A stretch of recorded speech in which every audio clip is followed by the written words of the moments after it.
En esta sesión les había yo comentado que tenemos invitados, vamos a tener 2 invitados, vamos a estar platicando sobre diversas formas de representación en la imagen. En las sesiones anteriores habíamos platicado un poco sobre Roman Gubern y esta propuesta de imagen escena, imagen laberinto, imagen mosaico, y cómo la imagen escena se aboca en específico o tiene por característica ser una imagen figurativa que va a cumplir formas de representación y cánones específicos dependiendo de la sociedad en la que se desarrolla.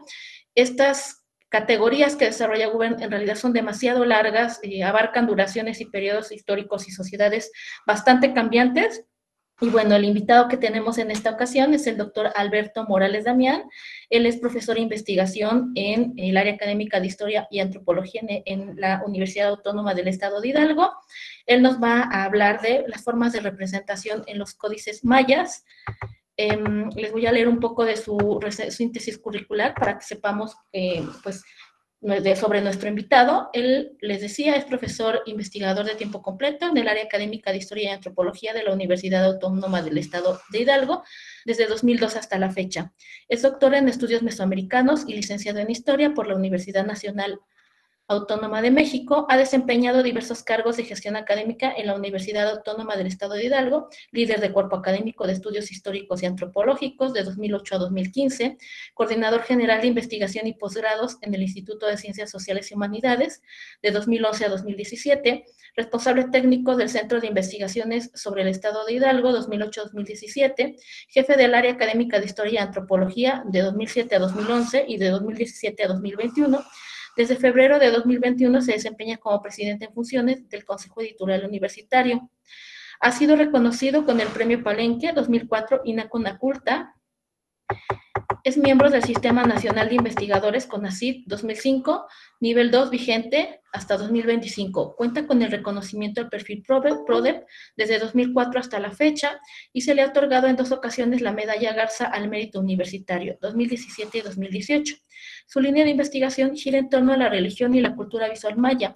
Algunas de sus publicaciones sobre tales temas son los artículos Sueño y Poder en la Religión Maya Colonial, en temas americanistas, número 45-2020, la agricultura en la sociedad yucateca postclásica, el testimonio del Códice Madrid, en Boletín Americanista, número 80, en 2020, dioses sembradores en el Códice Madrid, en Shimai, número 24, 2017, los dioses mayas, fecundidad, poder e identidad comunitaria en Antropos, número 110, 2015.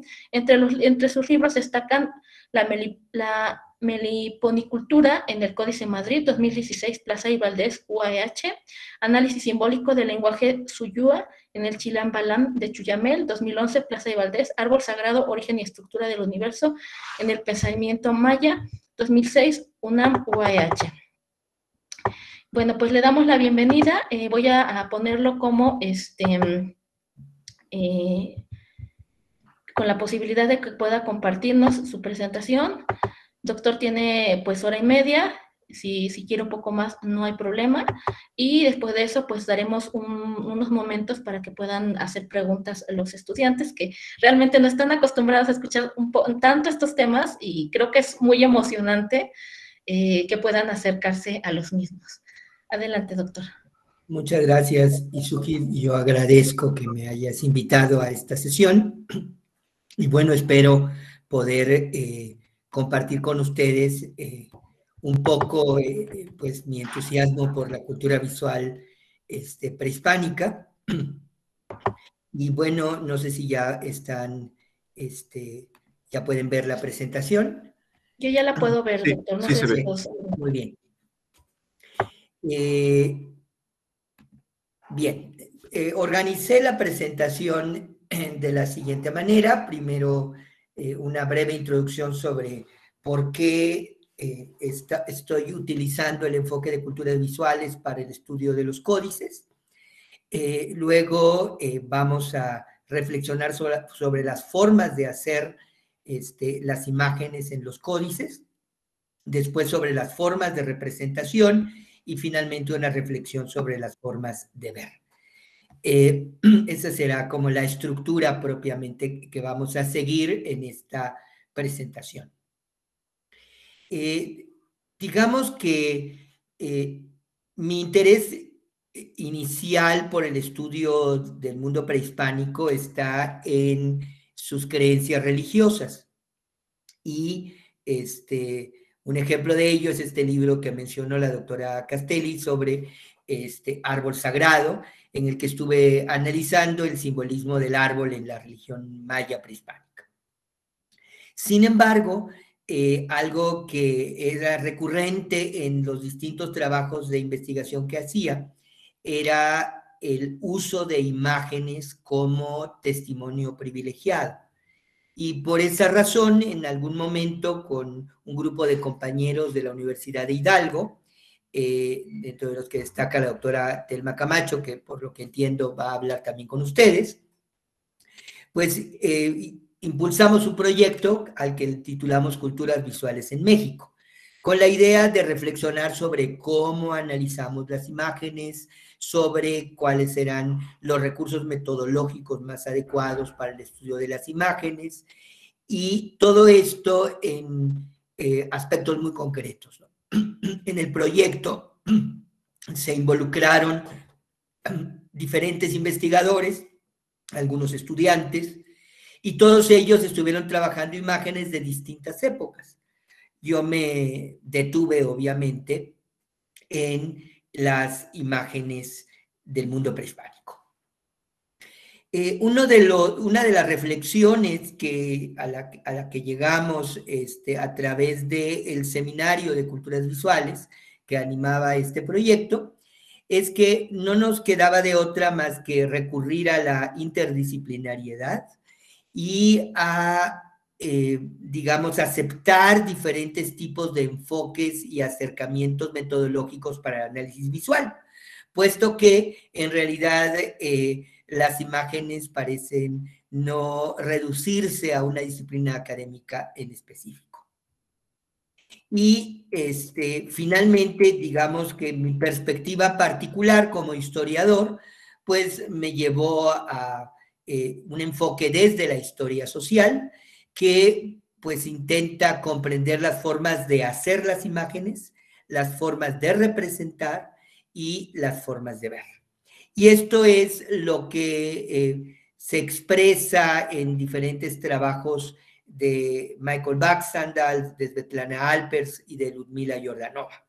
Y digamos que son estos autores los que guían mucho de las reflexiones que he estado haciendo sobre los códices, desde el punto de vista teórico. Bueno, digamos que este es el marco sobre el que vamos a trabajar. Ahora, ¿qué es lo que vamos a revisar? En realidad tenemos 4 códices que se conservan del periodo prehispánico. Uno está en la Biblioteca Nacional de Francia, en París, lo conocemos por ello popularmente con el nombre de Códice París. Otro se encuentra en el Museo de América de Madrid, el Códice Madrid. Uno más está en la Biblioteca Estatal de Sajonia, en Dresde, es el Códice Dresde, y el que se encuentra en el Museo Nacional de Antropología e Historia de México y que se le conoce actualmente como el Códice Maya de México. Este último recientemente ha sido reconocido como un códice auténtico. Hubo un largo periodo, desde 1970 hasta hace unos 3 años, en los que se estuvo discutiendo intensamente sobre su autenticidad, y los últimos estudios parecen indicarnos de que sí es auténtico.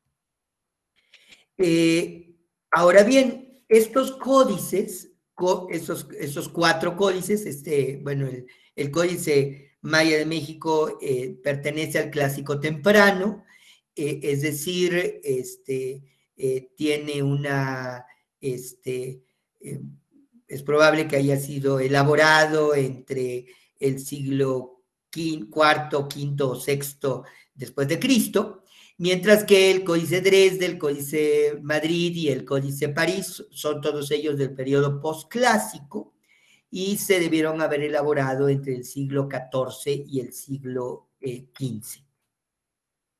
Bien. Lo primero que tendríamos que revisar es cómo se hacen estos códices y cómo es que se elaboran las imágenes de estos códices. Estos códices, los 4, según los estudios que se han hecho de sus materiales, están elaborados a partir de lo que conocemos popularmente como amate, es decir, con la corteza, la parte interior de la corteza del árbol copó, en yucateco, Ficus cotinifolia, se elaboran las hojas, las cuales en primer lugar se ponen bueno, el íber del copó se pone en remojo, posteriormente se está aporreando, y se utilizan diferentes materiales para crearle la consistencia de papel que tiene, especialmente algunas sustancias procedentes de orquídeas se integran al copó y por lo tanto se van expandiendo por golpeteo hasta formar las tiras de papel.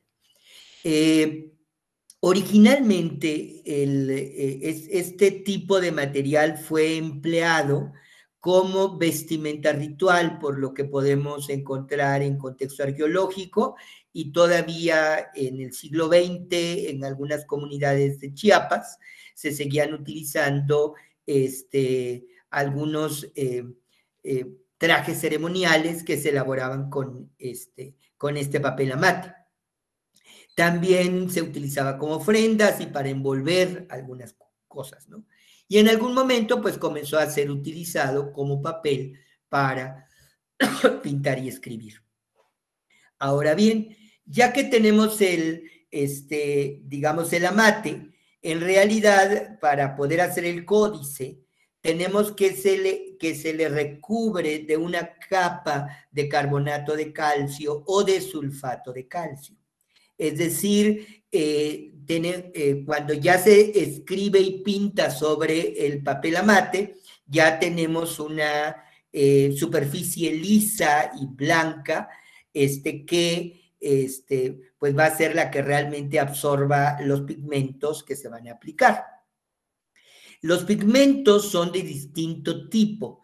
Algunos son pigmentos minerales, otros son pigmentos de origen orgánico, especialmente vegetal, y otros más son pigmentos laca, es decir, pigmentos que se producen por la combinación de algunos materiales específicos, como por ejemplo el llamado azul maya, que está producido por la combinación de paligorskita, que es una especie de arcilla blanquecina, que combina con añil.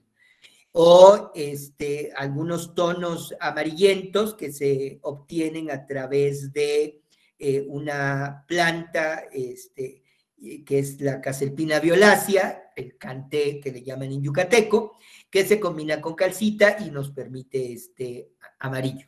Pero otros son, por ejemplo, negro de humo, el negro se obtiene realmente de carbón, o los tonos rojizos se obtienen a través del achiote. Y los pigmentos se aplican recurriendo a algunos aglutinantes vegetales. ¿Cómo es que se aplican estos colores y se escribe y se pinta en el papel amate ya cubierto de estuco? Utilizando lo que en yucateco se llama chep, un pincel o estilete, en diferentes imágenes que tenemos del periodo clásico, vemos a conejos o a algunos escribas con los pinceles, y estos pinceles tienen probablemente pelo de conejo, o simplemente tienen una punta de madera que es empleada para la aplicación del pigmento. Esto que acabo de decir supone, por lo tanto, que la producción de un códice exige toda una sociedad en la cual hay productores de ciertas materias primas, recolectores de ellas, y comercio para obtener estos materiales. El achiote, el liber del copó, todo eso supone que uno tiene que ir al bosque, tomar estos materiales y disponerlos para la preparación del códice. La obtención de paligorskita, por ejemplo, tenemos minas de paligorskita en el centro de la península de Yucatán. Sin embargo, el azul maya lo encontramos incluso en el altiplano central de México. Y esto significa, por lo tanto, que o se trasladaba la paligorskita o se trasladaba ya el pigmento desde la península de Yucatán. Entonces tenemos que hay toda una sociedad transportando y comercializando estos materiales. Y por lo tanto, además de ello, tenemos a artesanos especialistas, unos que están produciendo papel, otros más que están produciendo los pigmentos y otros más que son los escribas pintores. Y finalmente, pues, dado que el contenido de los códices, por lo que hasta el momento reconocemos de las lecturas que se han hecho de ellos, son textos con contenidos religiosos y por lo tanto requieren de toda una serie de conocimientos específicos sobre las creencias, mitos y prácticas rituales de este tiempo. De hecho, según lo que conocemos de los textos del siglo XVI, tanto del fraile Diego de Landa, que consigna de las actividades de los mayas en el momento del contacto, como de algunos encomenderos españoles que tuvieron que entregar informes a la corona española, pues sabemos de que quienes hacían los códices y quienes tenían, digamos, la capacidad de leer y escribir, eran principales, eran la élite de la sociedad maya, y pues en realidad eran quienes, digamos, se encontraban en el grupo que manejaba el conocimiento y el poder en la sociedad prehispánica, ¿no? En la relación de las costas de Yucatán, de Fray Diego de Landa, por ejemplo, habla de estas ciencias, dice, y que en esto estaba la llave de sus ciencias, y que en estas trataban lo más, y que daban consejo a los señores y respuestas a sus preguntas, y que cosas de los sacrificios pocas veces las trataban, sino en fiestas muy principales o en negocios muy importantes. Y que estos proveían de sacerdotes a los pueblos cuando faltaban, examinándolos en sus ciencias y ceremonias, y que les encargaban de las cosas de sus oficios y el buen ejemplo del pueblo, y proveían de sus libros, atendían al servicio de los templos y a enseñar sus ciencias y a escribir libros de ellas. Entonces, aquí está muy claro que quienes escribían los libros y quienes guardaban estas ciencias eran estos que llama Landa sacerdotes, eran especialistas rituales que tenían esta función. Pero añade también, y esto es algo muy interesante, que cuando habla de conocimiento, que cuando habla de ciencias, Diego de Landa dice que eran la cuenta de los años, meses y días, las fiestas y ceremonias, la administración de sus sacramentos, los días y tiempos fatales, sus maneras de adivinar, remedios para los males, antigüedades, leer y escribir con sus letras y caracteres, en los cuales escribían con figuras que representaban las escrituras. Entonces, quienes elaboraban los códices, los escribas que hacían este trabajo, eran especialistas religiosos, sacerdotes le llaman Landa, y estos especialistas religiosos, su conocimiento consistía precisamente en remedios para los males, es decir, medicina, antigüedades, es decir, registrar los hechos históricos, y además de ello, todo lo relacionado con el tiempo, el conteo de los movimientos de los planetas, que, bueno, tenemos claro que conocían los movimientos de Venus, Marte, hacían cálculos sobre los eclipses de luna, entonces, y podían ellos establecer, con base a ese conocimiento astronómico, las fechas adecuadas para sus fiestas, ceremonias y rituales.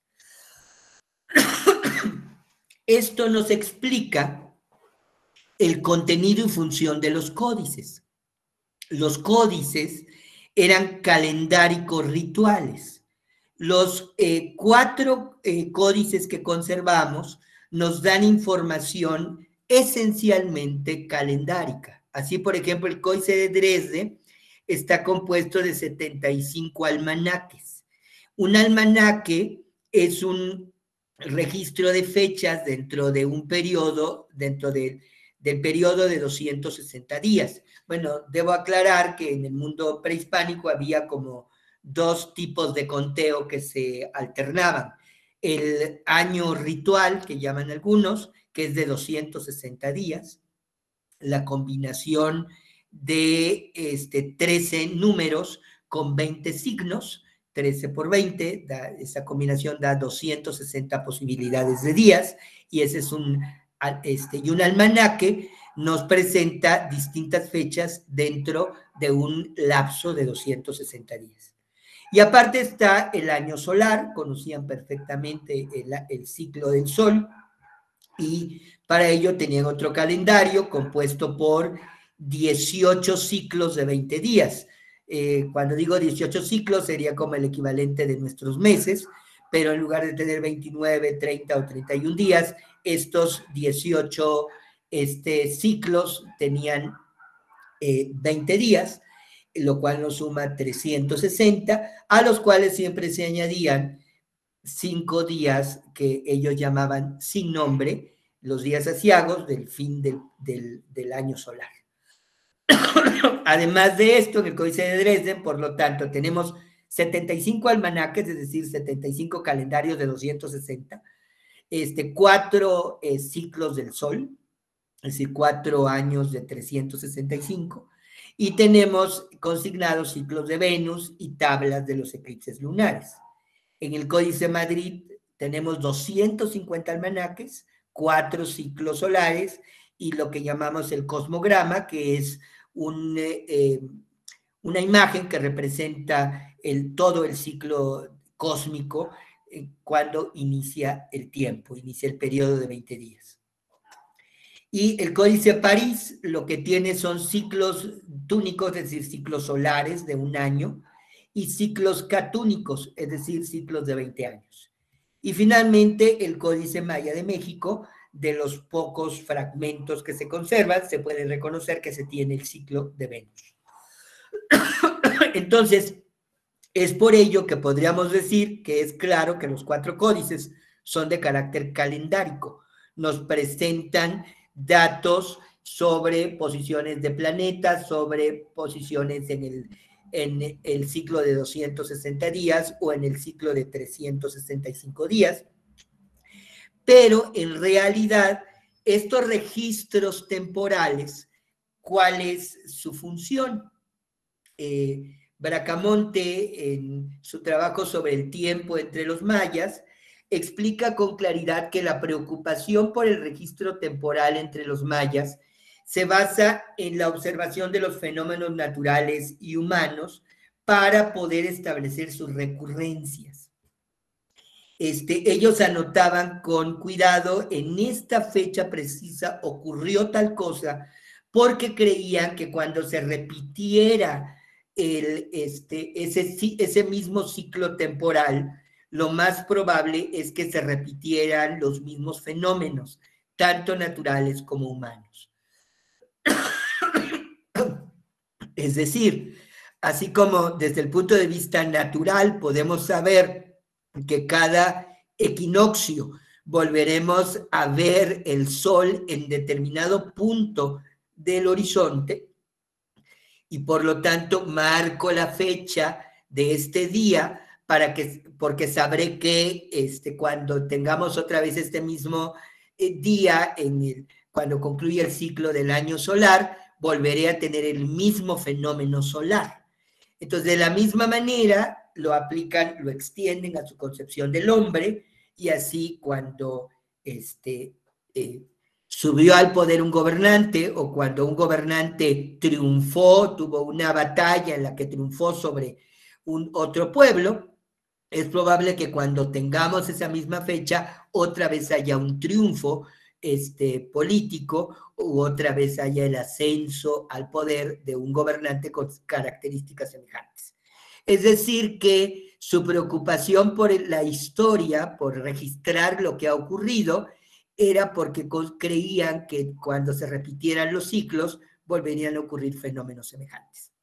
Es una creencia religiosa que ellos tienen. Pero entonces están registrando el tiempo, los fenómenos naturales, los fenómenos humanos, y sobre ello es para responder a necesidades sociales. Es decir, que estos códices tenían una función muy práctica: establecer el tiempo para cualquier actividad social. Y así, estos almanaques que les he mencionado, en donde hay distintas fechas marcadas del ciclo de 260 días, marcan fechas clave para distintos tipos de actividades. Por ejemplo, el cultivo, o la cosecha, o las fechas para cazar, o para criar a las abejas, o para cosechar la miel, o para tejer, o para realizar actividades comerciales, o para realizar alguna figura de madera, o para hacer una guerra. Entonces, los almanaques en realidad marcan fechas claves dentro del ciclo de 260 días para los cazadores, o para los comerciantes, o para los guerreros, o para los campesinos. Y entonces, digamos, el sacerdote que guardaba el códice era consultado. Digamos que había nacido tu hijo, entonces tú ibas con el sacerdote que guardaba el códice y le preguntabas cuál era la fecha adecuada para realizar la ceremonia de nacimiento, o le preguntabas acerca de cuál iba a ser el destino de este niño. Y el sacerdote abría el códice, buscaba en alguno de los almanaques la fecha correspondiente al nacimiento del niño, y entonces le decía: oye, es que va a ser buen cazador, o va a ser un excelente guerrero, o va a ser una mujer con estas características, etc. Entonces, un gobernante tenía que iniciar una campaña militar contra algún enemigo, pues se abría el códice y el sacerdote podía decir, buscando el almanaque correspondiente a confrontaciones militares, cuál sería la fecha adecuada para iniciar aquella campaña militar, ¿no? Entonces, estos códices en realidad nos presentan en estos almanaques, en estas, digamos, datos calendáricos, nos están mostrando a los dioses realizando distintas acciones: comerciando, cazando, criando abejas, cultivando, tejiendo, gobernando, peleando, escribiendo, etc. Y entonces viene a ser como una especie de Biblia en la que, si nosotros queremos tener digamos, una guía sobre nuestra conducta, los que son cristianos pues abren la Biblia y ven, esto es lo que dice la palabra de Dios sobre cómo debemos comportarnos. En realidad, en el mundo prehispánico, lo que hacen es ir al códice, y en el códice se abre y se ve qué hicieron los dioses para que los seres humanos actúen con respecto a cómo actuaban los dioses, ya sea como guerreros, como comerciantes, como cazadores, como campesinos, etc. De esta manera, esto significa que el códice era un documento de una enorme valor social. Es un artefacto social que consigna los patrones de producción y reproducción de la comunidad, que orientan a la población sobre cuándo deben actuar y cómo deben hacerlo. De esta manera, cuando nosotros explicábamos cómo se hacía un códice, estábamos haciendo notar que requería productores de papel, requería recolectores de materias primas, requería artesanos especializados, y esto supone que requiere un gran esfuerzo material, económico, dijéramos, en una sociedad que no hay dinero. Esto no quiere decir que no haya un esfuerzo económico, son gastos, son esfuerzos, es energía gastada por la comunidad para elaborar este tipo de documentos, porque tiene tiene un enorme valor social, ya que dentro de estos documentos se encuentra, digamos, la normatividad social, se encuentra la guía para toda la población, para la comunidad, sobre cómo debe comportarse y en qué momento deben hacer cada cosa. De esta suerte, la producción del códice supone la existencia de una sociedad jerarquizada, una sociedad en donde tenemos campesinos que producen determinados, que están produciendo el añil, por ejemplo, o requiere de comerciantes que están transportando paligorskita o calcita a diferentes regiones para poderse producirse estos pigmentos. Requiere de una estamento sacerdotal, etc. Bien, hasta aquí, digamos, sobre las formas de hacer, cómo es que se hacía un códice. A partir de cómo se hacía un códice, hemos podido reflexionar sobre cuál era el contenido y la función que tienen estos códices. Ahora pasemos a las formas de representación. ¿Cómo es que se hace la representación visual? Como ustedes pueden observar por las imágenes que les pasé hace rato de los 4 códices, los códices tienen un formato rectangular y se distribuyen y se doblan como una especie de biombo. El códice Dresde tiene 3 metros y medio más o menos de cuando lo extendemos completamente, y tiene una altura como de 20 centímetros.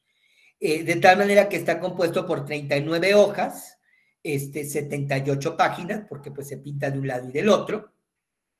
El Códice de Madrid tiene casi 7 metros de extensión, la altura es de 22 centímetros más o menos, son 112 páginas.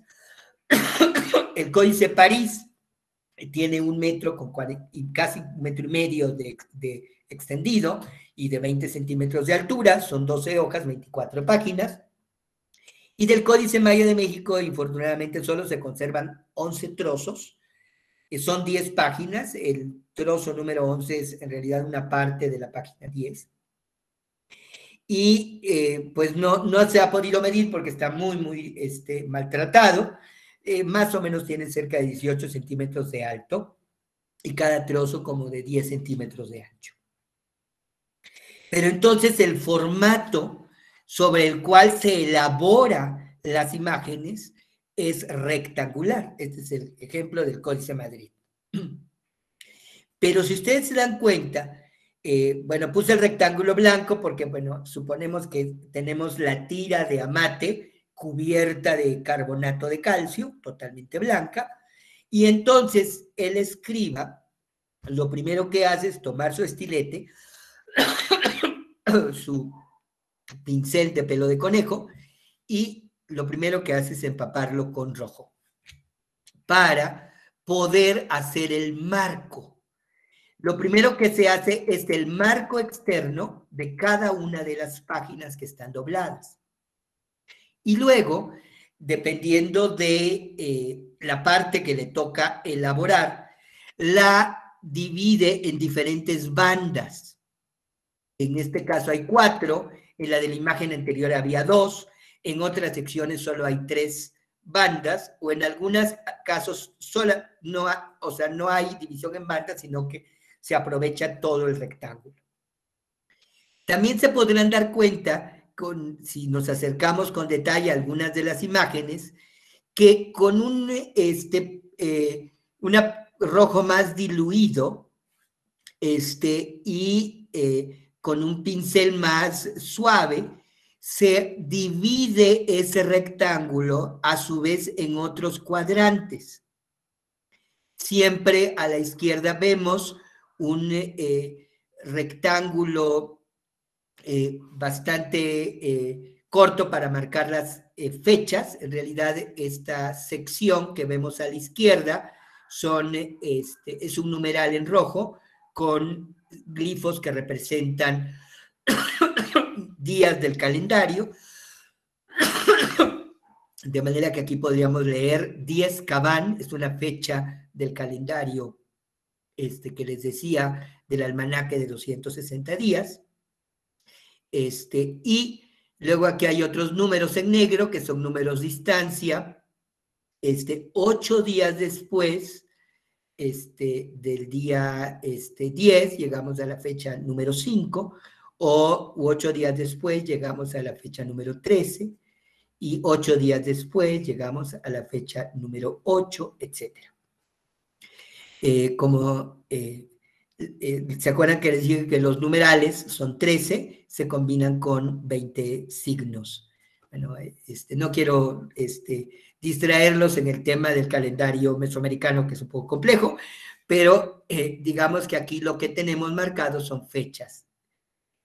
Pero si se dieron cuenta, el escriba, aquí bueno, yo marqué, subrayé con el naranja las líneas que se pusieron, pero bueno, el escriba marcó una sección en donde iba a poner los jeroglíficos y luego dividió en columnas de tal manera que separa una sección para los glifos y otra sección para el dibujo de una representación. Luego hablaremos del problema de esta distinción, pero por lo pronto podemos observar que hay una preocupación por organizar el espacio en cuadrángulos, en elementos rectangulares, cuadrangulares.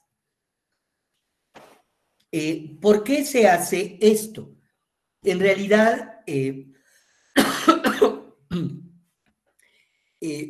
como dice Yudika Segota en Los valores plásticos del arte mexica, se aísla el espacio para definirlo como una totalidad, como una unidad independiente y autosuficiente. El marco mismo significa el espacio, no solo lo delimita, sino que lo nombra y define. Entonces tenemos que esta manera de poner el marco es establecer la unidad independiente y autosuficiente que significa ese espacio pictórico. Este es el que le llamé cosmograma del Códice de Madrid. Se ha pintado, primeramente se habían pintado el marco de cada uno de los rectángulos, pero luego decidieron hacer una imagen compleja en conjunto, y lo que observamos aquí es el flujo del tiempo. En el centro está el eje del cosmos, está la pareja de dioses ancianos, y alrededor de ellos, en el rectángulo, bueno, en el perímetro que está alrededor de la imagen de este eje cósmico, están los 20 signos de los días. Y luego están los signos de los días con 13 puntitos que representan la combinación de esos números con las fechas, y todo se repliega para moverse y formar un calendario de 260 días que se va moviendo a lo largo de los 4 rumbos del universo. En el mismo cuadrángulo se señalan los glifos de los espacios, de las orientaciones, de los rumbos cósmicos. Aquí, por ejemplo, a la derecha, con mi cursor, supongo que están viendo mi cursor, está el glifo del norte, aquí vemos el glifo del poniente, aquí vemos el glifo del oriente y aquí vemos el glifo del sur. Entonces, podemos ver que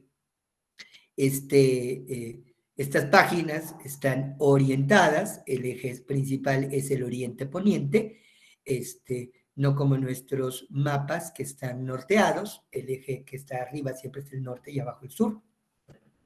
Pero bueno, lo que quiero presentarles con este esquema es que en el mundo prehispánico se concebían los 4 rumbos cósmicos dentro de un cuadrado y dentro de ese cuadrado se movía el tiempo.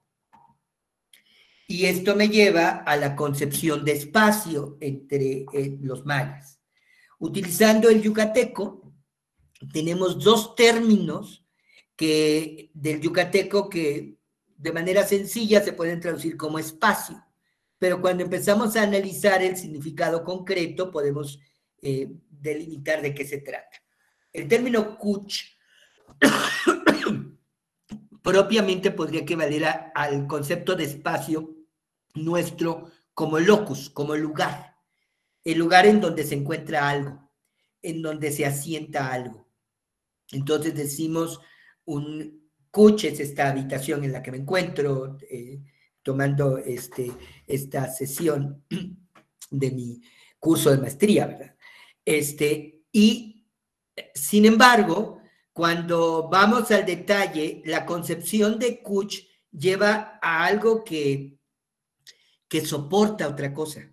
Es decir, como que kuch sería lo que está debajo y que está soportando las cosas que están dentro de él. Y es muy interesante porque el término kuch para espacio también se utiliza para el tiempo, porque se dice que cada día es una carga que lleva una determinada fecha concreta. Entonces, también se dice que, no sé, el día 1, el lagarto, tiene su kuch, tiene su lugar, tiene un espacio en donde se soporta. Entonces, cuando hablamos de espacio como locus, también tenemos que hablar de espacio como tiempo. Y eso es mucho más interesante con el otro término maya, yam, porque yam implica el intervalo, es decir, la distancia que hay entre un objeto y otro objeto. Entonces, espacio, yam, sería la distancia que hay entre mi computadora y yo, ¿no? Pero también hay un intervalo, hay un yam entre un día y otro. Hay 5 días entre el día 1 de enero y el día 6 de enero. Entonces, este intervalo también es un yam. Entonces, lo que quiero que observen es que en el yucateco, el término espacio no está disociado de tiempo. Y esto significa, por lo tanto, que cuando estamos hablando del espacio, entre comillas, pictórico, o el espacio en donde se va a escribir, estamos hablando de un locus, del espacio donde se van a soportar nuestras imágenes, pero también estamos hablando de un, digamos, que va a tener un tiempo este espacio. Y esto lo podemos ver muy claramente representado con esta imagen, que es el almanaque que se encuentra en las páginas 108-109 en la banda B del Códice de Madrid. Aquí podemos ver del lado izquierdo las fechas y luego podemos ver que hay una doble columna de jeroglíficos a nuestra izquierda, luego en la parte superior hay una doble columna de jeroglíficos, y luego a nuestra derecha hay otra doble columna de jeroglíficos.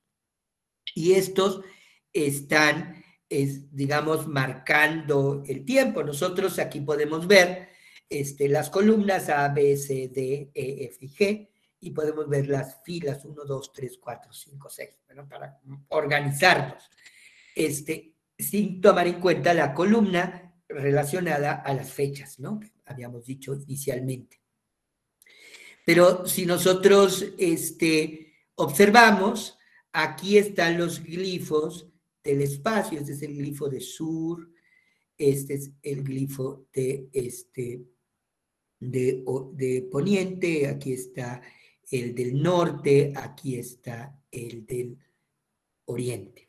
Entonces tenemos el espacio y podríamos suponer que está en el centro este personaje al lado, que es una abeja antropomorfizada, que está dentro de como que bajo un techo, una casa, y en los 4 rumbos tiene como unas ofrendas que se le están entregando. Esto mismo ocurre en esta imagen de la página 106 de la banda A del Códice de Madrid. Es otro almanaque que infortunadamente está muy dañada la parte de los jeroglíficos, pero podemos reconocer los glifos de espacio, sur, poniente, norte y oriente, y vemos al personaje en el centro caminando. Entonces, lo que podemos observar es que se concibe un espacio cuadrangular, que también es un espacio temporal, en donde siempre va a haber fechas. Estamos hablando de un espacio en donde se soportan las imágenes, pero también es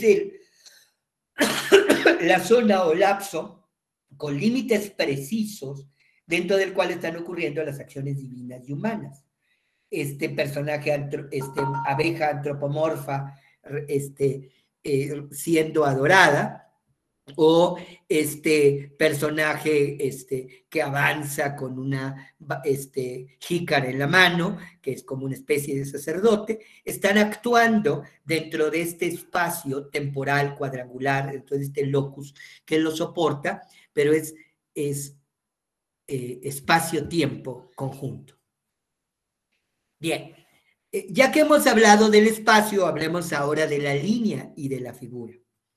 Y bueno, cuando Escalante Gonzalvo describía las imágenes de los códices prehispánicos, él decía que tienen un diseño modular con partes claramente identificables, con una línea de contorno que delimita áreas de color, que las figuras son planas, que las proporciones no son naturales y que hay un espacio indefinido carente de línea de apoyo y de horizonte. Esto último quisiera precisarlo. En efecto, si nosotros estamos utilizando los criterios de representación occidentales, especialmente procedentes del Renacimiento, pues ciertamente no tenemos un espacio definido porque no hay línea de horizonte y línea de apoyo.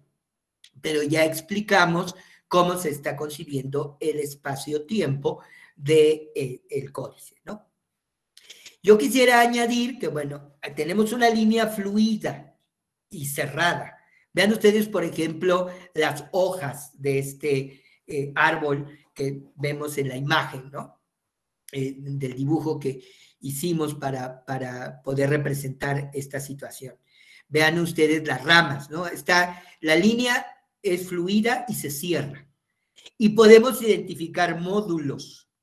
Por ejemplo, la parte inferior, que es como un signo geométrico, que en realidad es un jeroglífico, o el tronco, claramente podemos reconocer la capa, podemos reconocer el cuerpo ondulante de la serpiente, que está enroscado en la parte superior del tronco, y que vemos que abre sus fauces la serpiente, y podemos reconocer la parte delantera de las bragas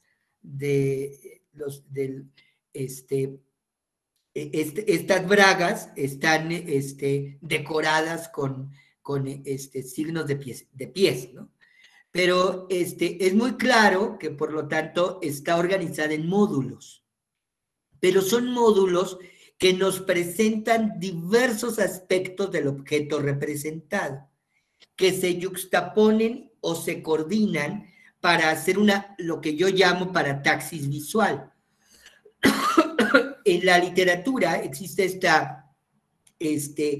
esta forma de expresión parataxis para hablar de una serie de elementos que se están yuxtaponiendo para describir algo.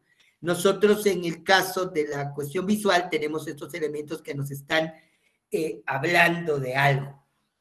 Por ejemplo, el hecho de que el glifo de abajo sea un jeroglífico, de hecho es una palabra, dijéramos, es un logograma de la escritura maya, que se lee Tun.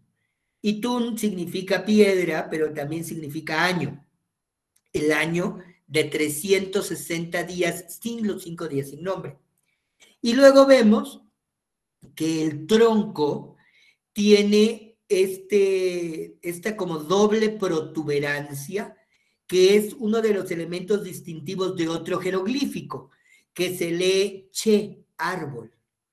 Y esta especie de ramito de uvas es otro elemento distintivo de otro jeroglífico, del jeroglífico que se lee Q,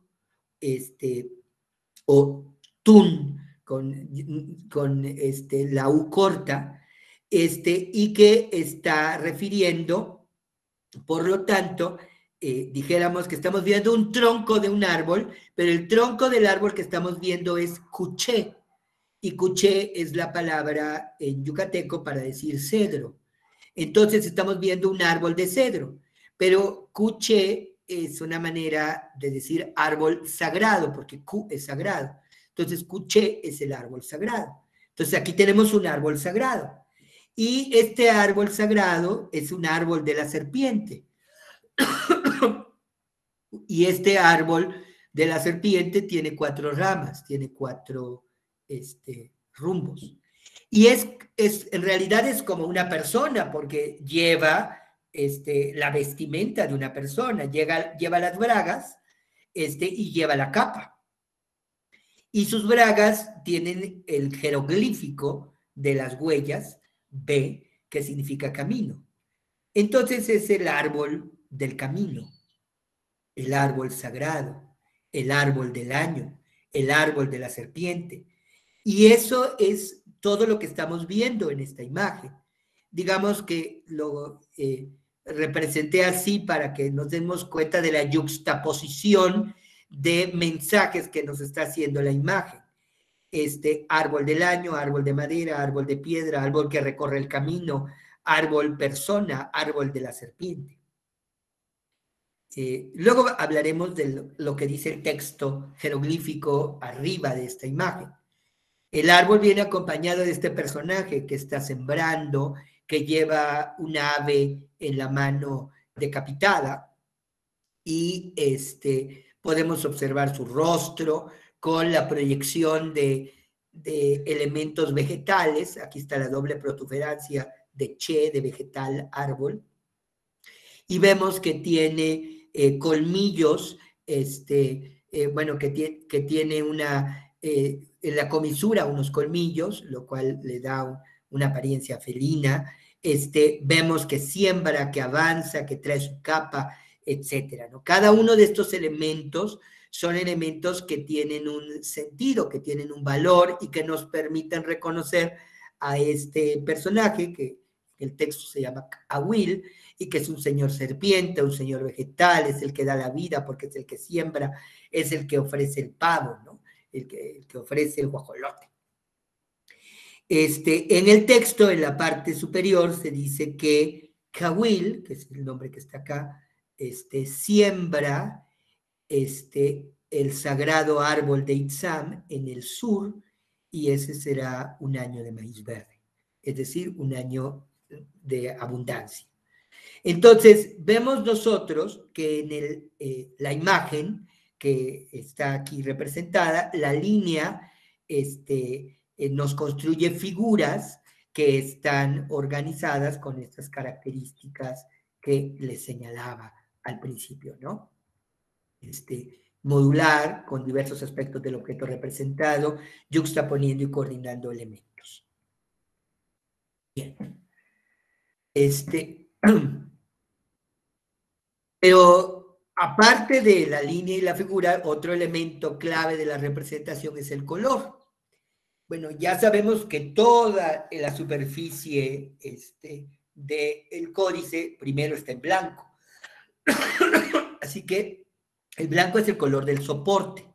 Eventualmente, digamos que se pinta, se aplica color alrededor de la figura y entonces ya el fondo ya no es blanco, pero predomina el soporte blanco y algunas figuras no se les aplica color y quedan en blanco.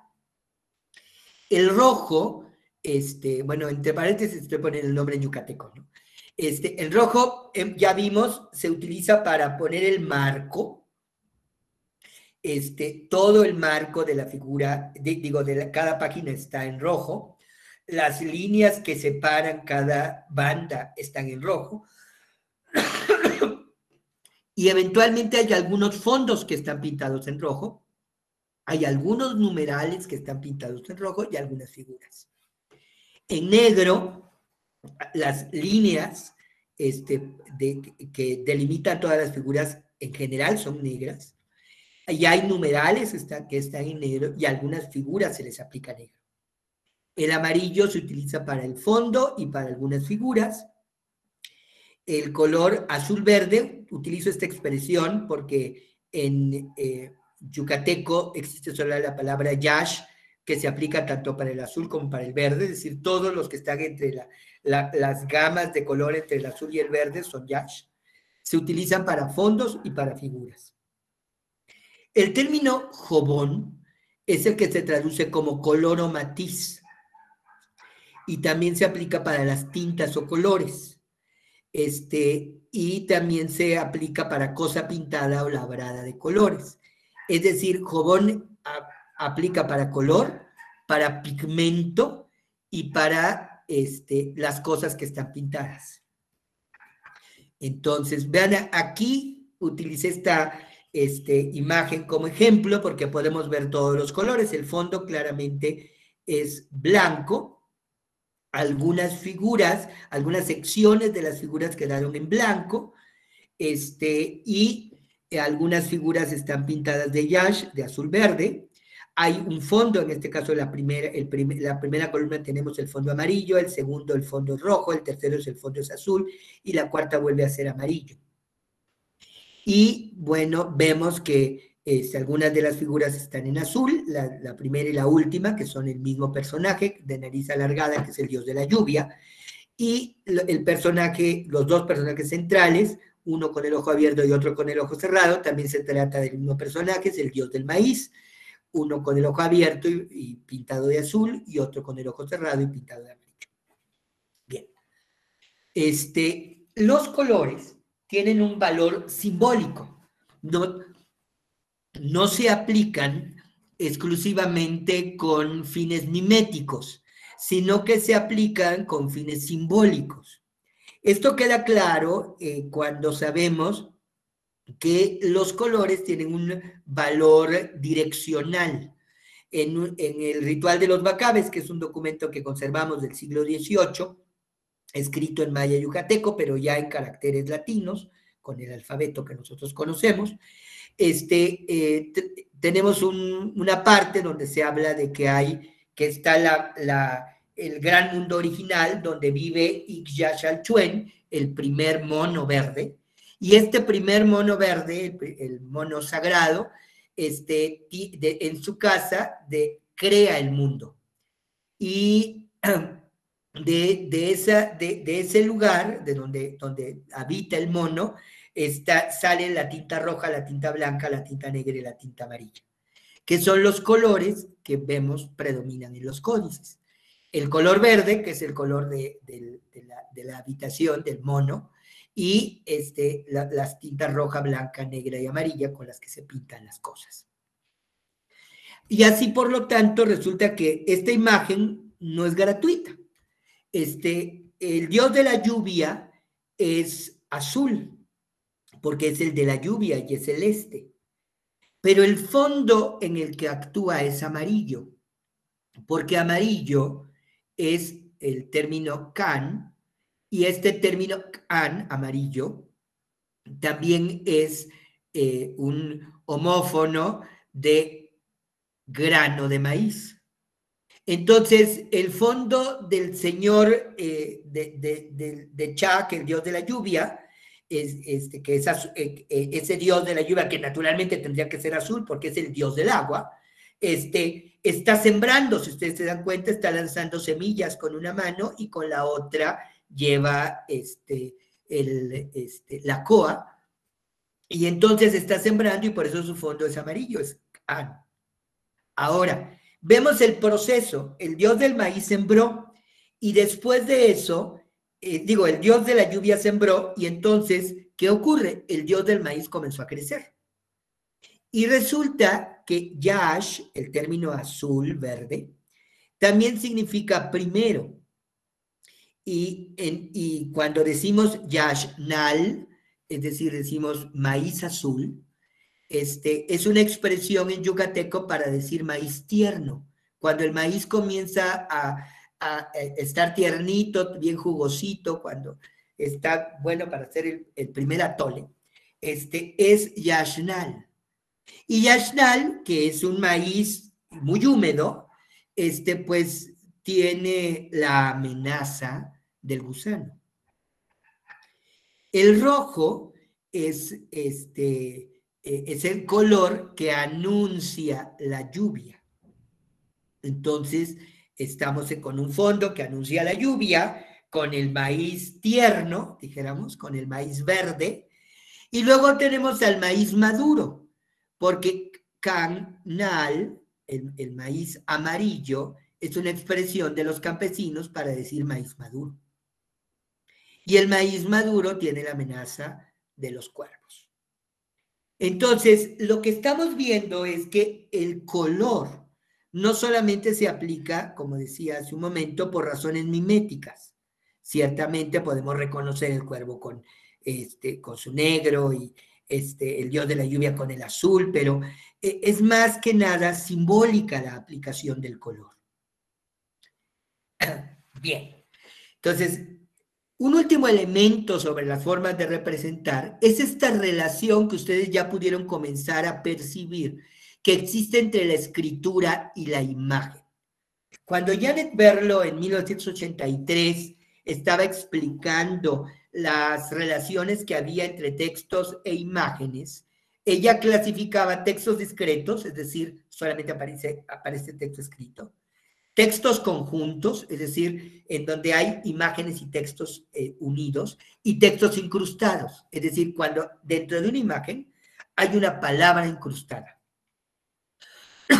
o inserta, ¿no? Wichmann, Soren y Jesper Nielsen, ya más recientemente, en 2016, ellos dicen que, bueno, tenemos textos solos, imágenes solas, textos con imágenes y textos insertados en la imagen. Y esto es muy claro en lo que acabamos de ver en esta imagen de hace rato.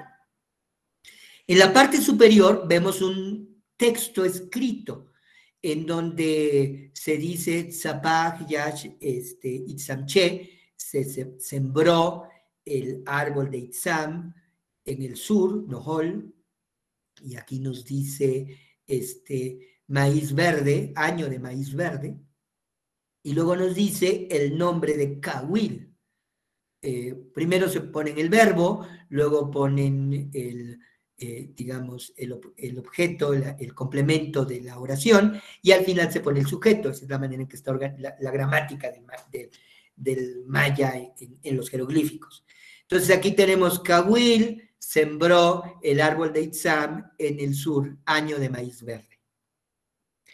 Y entonces aquí tenemos como que esta sección es solamente de texto, pero luego observamos que en el árbol que vimos, que en realidad es una figura, dijéramos, de un árbol serpiente, hay jeroglíficos, que les expliqué, el jeroglífico de Tun, año, el jeroglífico de Che, árbol, el jeroglífico de Q, sagrado, el jeroglífico de B, camino. Y entonces lo que estamos observando es una imagen dentro de la cual se han insertado textos. Y bueno, vean ustedes que el personaje trae su guajolote decapitado, pero en la parte inferior del guajolote hay como una vasija. Esta vasija lleva dos jeroglíficos que se leen maíz, son el mismo jeroglífico que está aquí en la columna D, que es como una sonrisita. Aquí vemos la sonrisita y lo que pueden ustedes ver que en este caso son dos. Y está el jeroglífico de Yash. Ajá. Y entonces, la ofrenda es de maíz tierno. Es lo que nos dice aquí claramente, la ofrenda es maíz tierno. Bueno, también el término can, bueno, este término está traducido como tamal. Son tamales tiernos, lo que se ha ofrendado. Aparte de que se ha ofrendado, aquí está otra vasija de ofrenda, a un guajolote. Y aparte vemos aquí el incensario con las llamas que están ondulantes y el personaje que está lanzando las semillas sobre el incensario. Entonces, vean ustedes cómo es un poco complicado decir dónde termina la imagen, es decir, la representación visual, y dónde comienza el texto escrito. Para colmo, por ejemplo, en la vasija donde están los dos tamalitos con el yash, los tamales tiernos, vemos estos dos como recuadritos con dos puntitos a los lados, que son otro jeroglífico que se lee ki, y ki significa sabroso. Entonces, nos están diciendo, se presentó una sabrosa ofrenda de tamales de maíz tierno. Eso es lo que nos está diciendo la imagen. Entonces, vemos que la representación visual y la representación textual están imbricadas en las formas de representación en el yucateco. Bueno, o en estas códices. Entonces, vean, aquí tenemos otra representación. Vemos aquí, bueno, las fechas del almanaque, las columnas con el texto, y luego vemos a los personajes. Bueno, de abajo es Itzamná, que tiene una cuerda sostenida en la mano, que está pasando por su prepucio, mientras que el dios de la muerte hace lo mismo, con la única diferencia de que la cuerda del dios de la muerte está como rota. Aquí están las fechas de ese calendario, y aquí está la lectura jeroglífica. Bueno, Itzamná, el señor curandero, moja la cuerda. Najimil, quien mata, moja su falo. Serían como las traducciones que tendríamos que leer aquí. Pero al mismo tiempo estamos viendo a los personajes que están realizando esta acción. La escritura maya es muy difícil, digamos, simplificarla, pero podríamos decir, siguiendo a Ketulin y Helpke, que es un sistema logosilábico, es decir, hay palabras que son completas, un signo completo es un logograma, es una palabra entera, y hay signos que son sílabas. A veces un logograma se acompaña de un complemento fonético porque hay una sílaba que ayuda a entender mejor a qué refiere el logograma. Pero se combinan los elementos silábicos y los elementos logográficos. Pero cuando ve, esto significa, por lo tanto, Vean ustedes, aquí el glifo este es el nombre de Itzamna. Aquí se lee Itzamna. Bueno,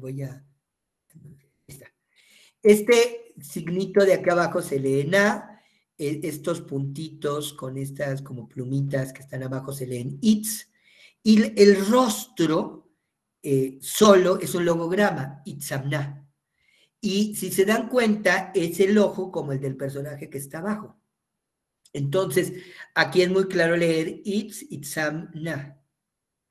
Entonces, el elemento logográfico tiene un enorme contenido de representación visual. Entonces, la escritura maya tiene elementos muy visuales, muy de representación mimética, mientras que hay otros que son solamente silábicos. Por otro lado, las figuras de los códices tienen insertados elementos textuales. Entonces, hay una combinación entre la escritura y la imagen. Están perfectamente interrelacionadas.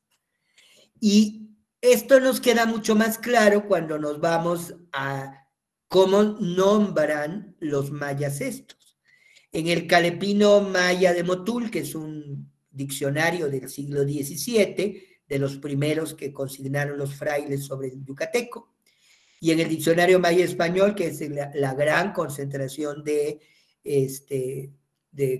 diccionarios que hizo Alfredo Barrera Vázquez, es el diccionario más reconocido del maya, para conocer su significado, encontramos esta expresión wog, y wog se traduce como carácter o letra, la cosa que está escrita. Pero el Calepino Maya de Motula añade, wog es la cosa muy pintada. Y en el diccionario maya español dice signo, símbolo, guarismo, letra, jeroglífico. Pero también vale por el verbo pintar. Es el sustantivo para signo, pero también es el verbo pintar. Entonces, en el término wog también está implícita esta, digamos, que la distinción que nosotros hacemos como occidentales, debido a la influencia de nuestra propia cultura entre escritura e imagen, es un problema que no tiene la cultura maya. Para ellos, la escritura es imagen, la imagen es escritura. Y esto está muy claro cuando vemos estas imágenes, porque nos están diciendo cosas textualmente. No solamente nos están representando al señor del maíz sentado sobre un trono con un jeroglífico que significa tierra, es decir, sentado en la tierra. No solamente vemos la imagen del señor del maíz sentado, vemos al maíz sembrado en la tierra, al maíz tierno sembrado en la tierra. Y lo sabemos porque hay toda una serie de elementos simbólicos y unos elementos jeroglíficos que nos están subrayando estas ideas. Entonces, la escritura y la imagen están interrelacionados en el mundo maya prehispánico. Otro elemento de las formas de representación es que debemos considerar que estas imágenes son esencialmente narrativas. Está muy claro en este almanaque. En tal fecha, Chac sembró, creció el maíz, maduró y se volvió a sembrar el maíz. Es una narración cíclica. Esta narración cíclica, vemos el momento, hemos capturado un instante de la narración y podemos, el lector, escriba, el sacerdote, el especialista de la lectura del códice, sabe que esta imagen es el punto de partida para su narración. Y entonces el sacerdote lleva su jícara y va asperjando agua a los 4 rumbos cósmicos, ¿no? Y esto es muy claro en la narración de estas páginas que representan las fiestas del Año Nuevo en el Códice de Dresden. Llega el nuevo año, como un tlacuache cargando a un dios, y luego después de eso se van y se sientan en el templo y hacen una ofrenda, y después van y siembran el nuevo árbol del año. Y al término de ese año, vuelve otra vez a llegar el siguiente año, como en forma de tlacuache, cargando a otro dios, y luego se presentan ofrendas en el templo, y luego se lleva al rumbo cardinal correspondiente el árbol del año para sembrarlo por otro dios. Y luego, al año siguiente, cuando ya termine el año, va a venir otra vez el tlacuache cargando al dios que va a ser el patrono de ese tercer año. Y luego, después de eso, se van a ir al templo a presentar ofrendas, y luego van a ir a sembrar el árbol al otro rumbo cardinal. Y el cuarto año llegan al tlacuache cargando otra deidad, van a ir al templo, van a presentar ofrendas, y luego van a transportar al árbol del año, al árbol que se mueve, lo van a transportar al otro rumbo cardinal y lo van a sembrar allí.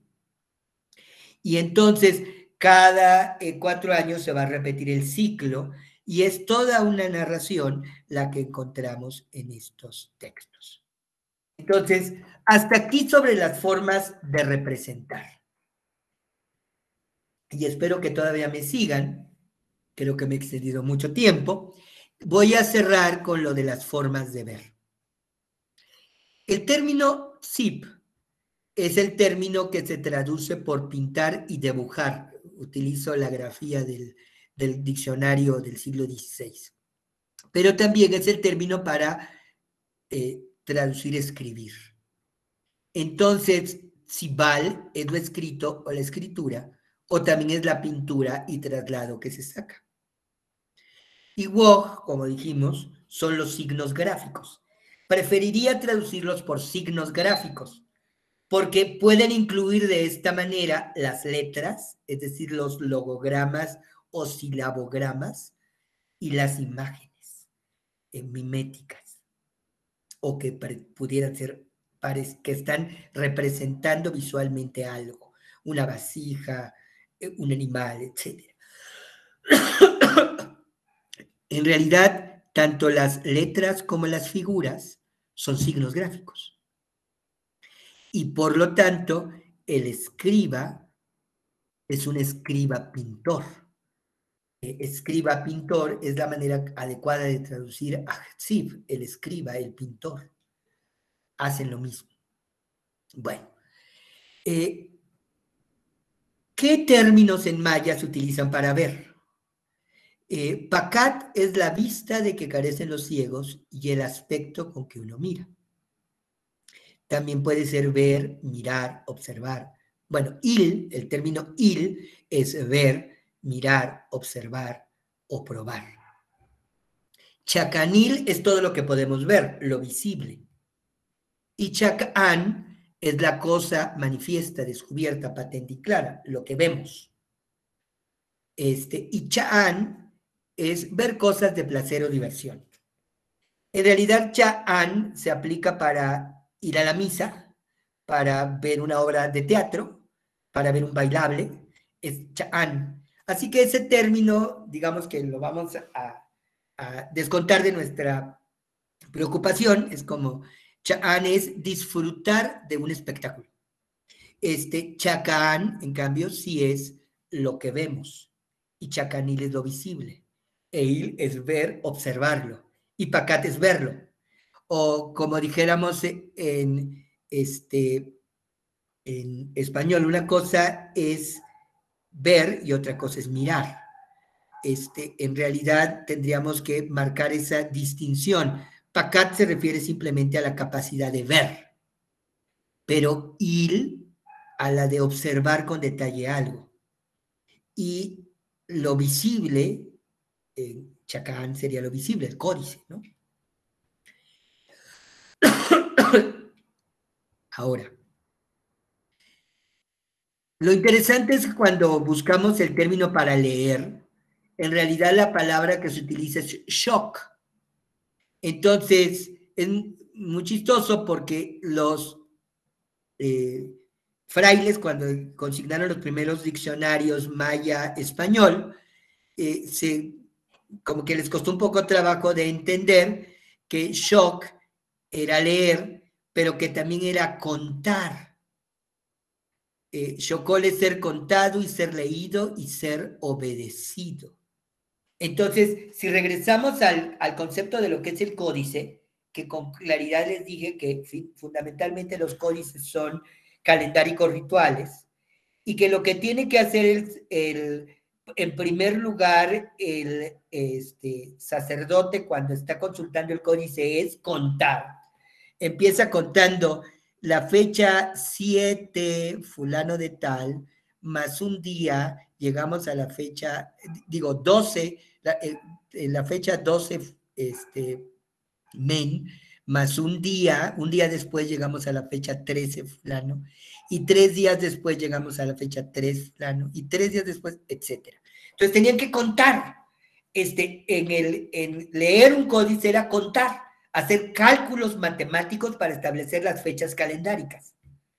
Entonces, shock resulta que también se extiende a la concepción de leer, es decir, de entender el códice.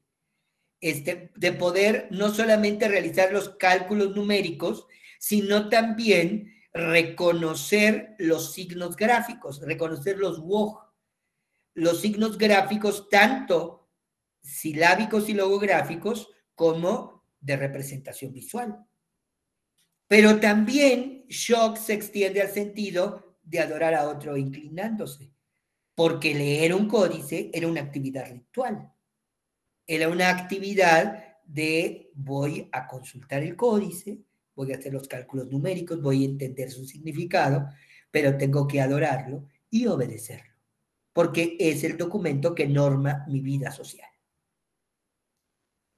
Esto se entiende mejor cuando vemos el Popol Vuh quiché, porque el Popol Vuh quiché habla de la existencia del Popol Vuh, del libro que consultaban antes los quichés para explicar el mundo y que tuvieron que pasarlo a caracteres latinos, lo tuvieron que convertir en un texto escrito con el alfabeto, pero este texto original, el texto antiguamente escrito, era el texto para ver con claridad.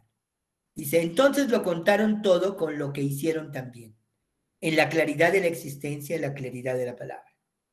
Esto escribiremos ya dentro de la voz de Dios, ya en el cristianismo. Lo sacaremos porque ya no existe el instrumento para ver. El término instrumento para ver es ilab.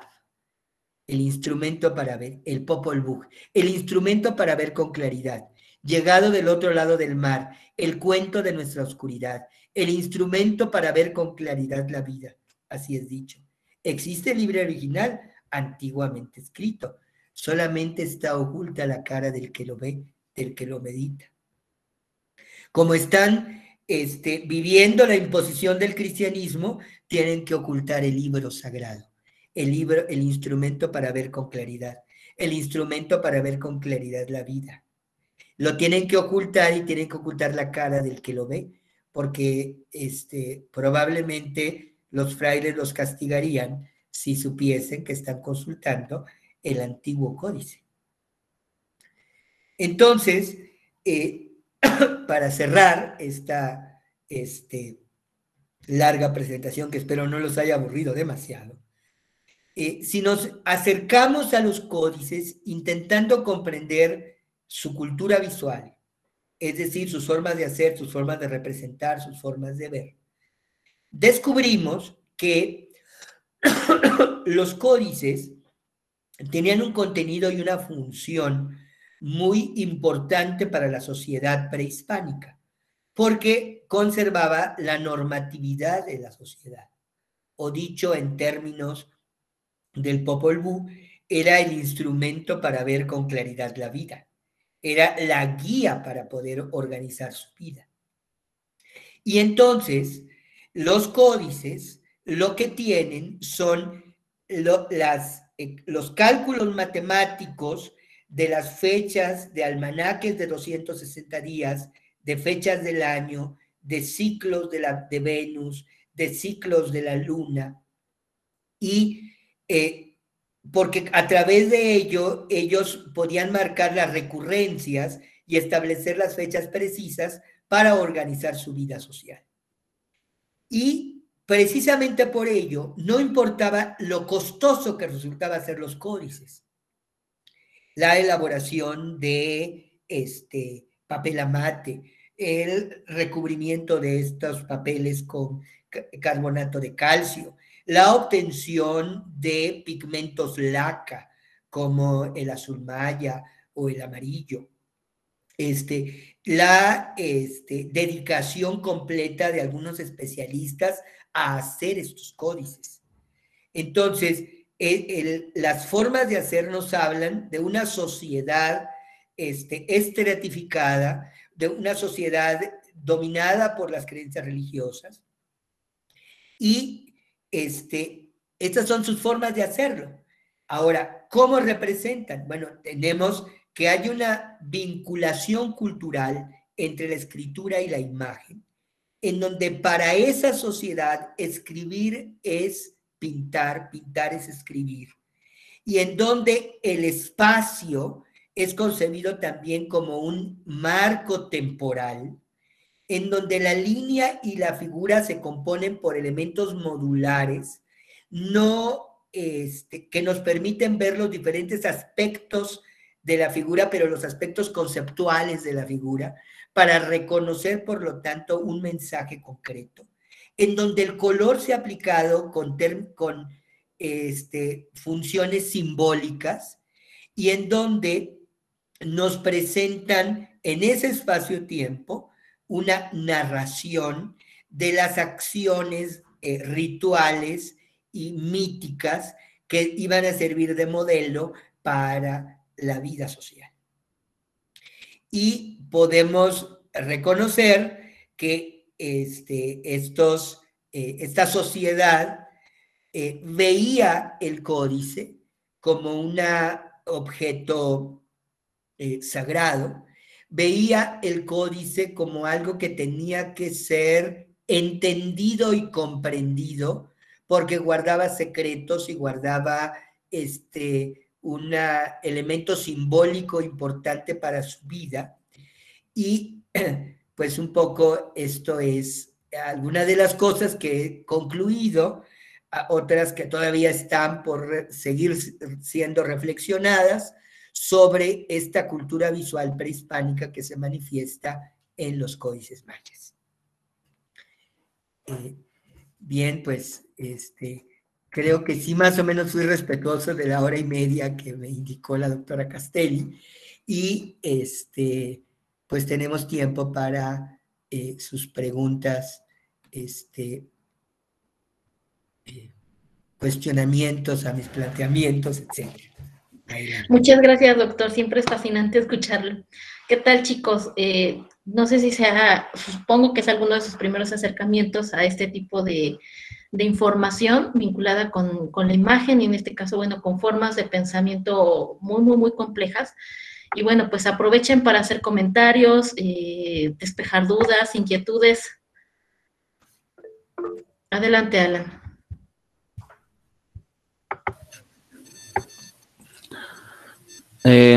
Bueno, pues sí, bueno, no cabe duda lo complejo que es el lenguaje maya, ¿no? Todos estos jeroglíficos prehispánicos. Y dentro de estas formas de representación, hasta lo poco que sé, tengo entendido que estos símbolos, estas narraciones simbólicas, más también, además de contar ciclos, vamos a decir, cósmicos, también iban en función con un desarrollo personal, intelectual, espiritual, cósmico, etcétera, ¿no? Y una de las cosas que me llama la atención es cómo en estas formas de representación que ha tenido el humano, sobre todo en culturas en donde su forma de transmitir el conocimiento era mediante jeroglíficos o imágenes simbólicas que narraban algo, me parece curioso cómo está presente la figura de la serpiente y se repite otra vez, o sea, la metáfora de la serpiente en el árbol, ¿no?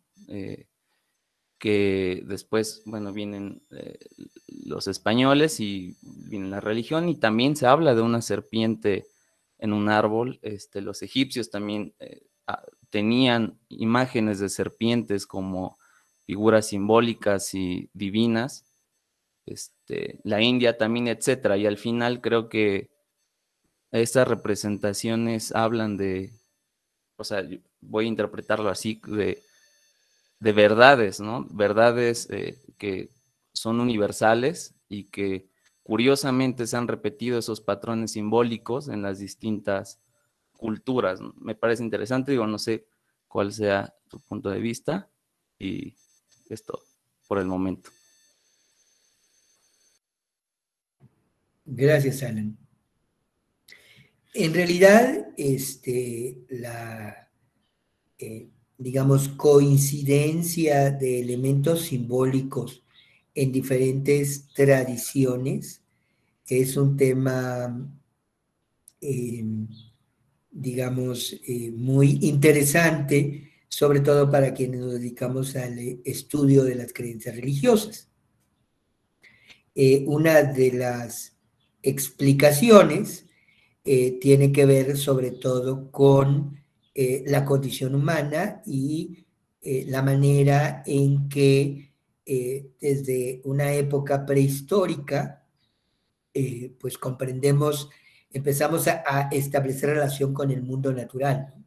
Empezamos a tomar conciencia de nosotros y del mundo que nos rodeaba.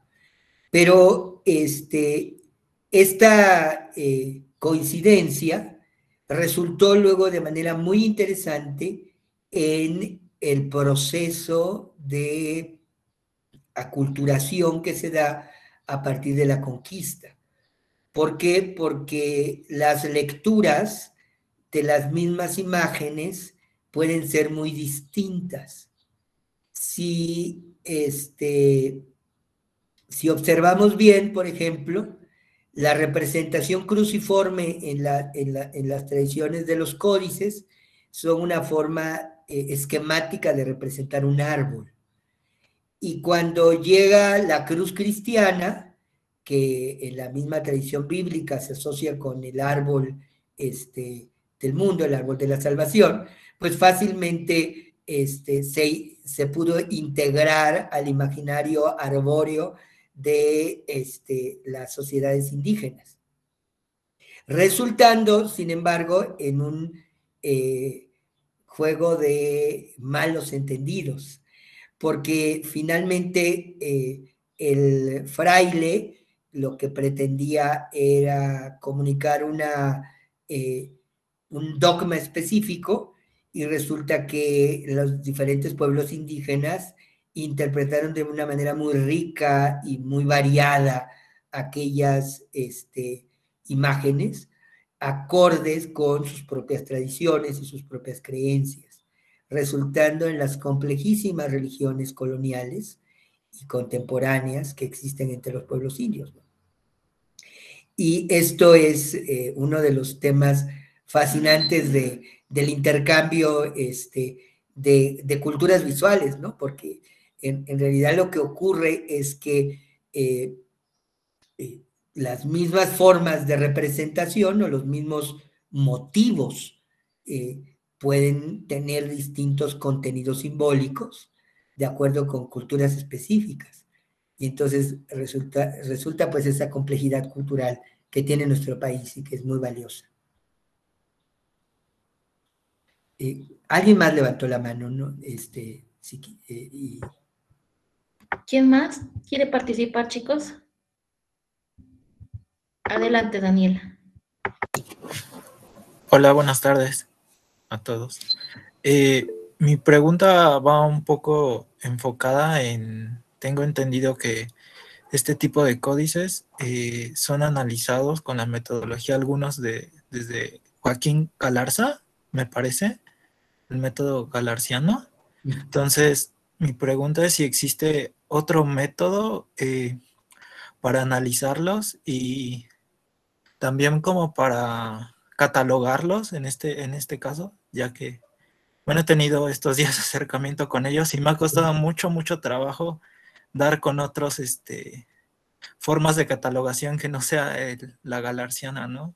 Y quería saber si existen o estoy en mi búsqueda nada más de la nada, ¿no? Por así decirlo. Bien, en realidad el estudio de los códices se ha ido por diferentes caminos, ¿no? Galarza especialmente utilizó su método para los códices del altiplano, para los códices del centro de México. Y estas lecturas, bueno, este procedimiento ha sido muy empleado y seguido por una buena cantidad de investigadores y ha dado resultados porque, como decía Alfredo López Austin, no es tanto el método, sino el rigor con el que aplicas el método lo que le puede dar rigor científico a tu investigación. Y pero en el caso de la escritura maya y de los códices mayas, el camino se ha ido de una manera distinta a Joaquín Galarza. En primer lugar, porque digamos como que el primer acercamiento a los códices fue el iconográfico. Solamente, o sea, tenemos estudios muy interesantes sobre las imágenes de todos los personajes, se han clasificado, se han descrito, se han establecido relaciones con textos, con otro tipo de textos para identificar quiénes son, etcétera. Y por eso fácilmente les puede decir hace rato, este señor es Chac, el dios de la lluvia, y este personaje es Nal, el dios del maíz, etcétera, ¿no? Pero como la escritura maya, sobre todo a partir de los estudios de Norosov y ya a partir de los 70, por un grupo de investigadores norteamericanos que asumieron que Norosov estaba en lo correcto, pues se han centrado muchísimo en el estudio de los jeroglíficos. Y entonces se ha ido la investigación, digamos, como que por dos caminos. La que estudia exclusivamente la iconografía, es decir, las imágenes, y la que estudia exclusivamente la escritura. Afortunadamente, en estos textos que les mencioné de Berlo o de Wichmann, se dan cuenta, la escritura está inserta en la imagen, ¿no? Y hoy en día, pues, les resulta un poco molesto a los que son epigrafistas de la larga tradición decirles, oye, estas imágenes también están siendo complementarias al texto y tienes que leerlas también junto con el texto, porque piensan, no, esas imágenes son simplemente ilustrativas del texto que está arriba, ¿no? Pero lo cierto es que la misma tradición maya está hablando de la integración de escritura e imagen. Los términos, no existe un término diferente para escritura y para imagen. El mismo término es wog, ¿no? Entonces, por lo tanto, tenemos que ser claros que desde la perspectiva de la propia cultura no hay distinción entre sus imágenes y sus textos jeroglíficos. Son lo mismo, son signos gráficos que están interactuando. Por eso, otra investigación que puede seguir es la que plantea la escritura semasiográfica. Okay. La lectura de la escritura como semasiográfica, la ha hecho sobre todo Elizabeth Hill Boone. Ella tiene dos textos monumentales publicados por el Fondo de Cultura Económica, que no son la tradición de Joaquín Galarza y que tal vez podrías consultar. Elizabeth Hill Boone tiene un texto que se llama Relatos en blanco y en rojo y negro, que podría serte útil. Espero que esta orientación te sirva. Bien. Sí, muchísimas gracias. Aníbal. Hola, muy buenas. En primer instante, me gustaría agradecerle por la presentación. Me agradó mucho la forma en la que comparte su conocimiento. Lo sentí muy, muy ameno y asertivo. Y pues le doy gracias por su presentación. Y en segunda instancia, al inicio de la presentación hizo una disertación al respecto que se tuvo que ocupar, se tuvo que acercar hacia la interdisciplina para poder aterrizar todo este proceso metodológico. Me gustaría saber cómo es que fue su estrategia para aplicar esta interdisciplina en su metodología de investigación. Bien, es una pregunta muy pertinente. Cuando me formé como historiador, ¿no?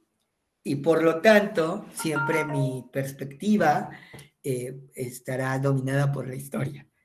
Sin embargo, cuando estudié el doctorado lo hice en estudios mesoamericanos. Y estudios mesoamericanos tenía la enorme ventaja de que podía dialogar con maestros y con compañeros que tenían de primera formación antropología o arqueología o literatura, no solamente historia. Y entonces aquella primera experiencia en mi formación doctoral creo que fue muy importante, porque yo tengo claro que estudiar historia de cualquier momento histórico requiere del concurso de los científicos, de otro tipo de científico social, y que cuando me acerco a los testimonios, estos testimonios pueden exigir herramientas que proceden de otras disciplinas, ¿no? Entonces, ya desde mi formación ya tenía esta postura. Y luego ya en el caso específico del estudio de estos códices, es evidente que un primer, digamos, una primera disciplina amiga de este historiador social es la historia del arte, ¿no? Y luego, después de eso está la antropología social y acompañado a ello, pues viene la necesidad de tener que comprender el lenguaje arqueológico que me está explicando cómo es que tengo restos de pinceles o de pigmentos e incluso actualmente pues de los químicos, de gente que está trabajando la comprensión de los pigmentos utilizados en el mundo prehispánico. Entonces,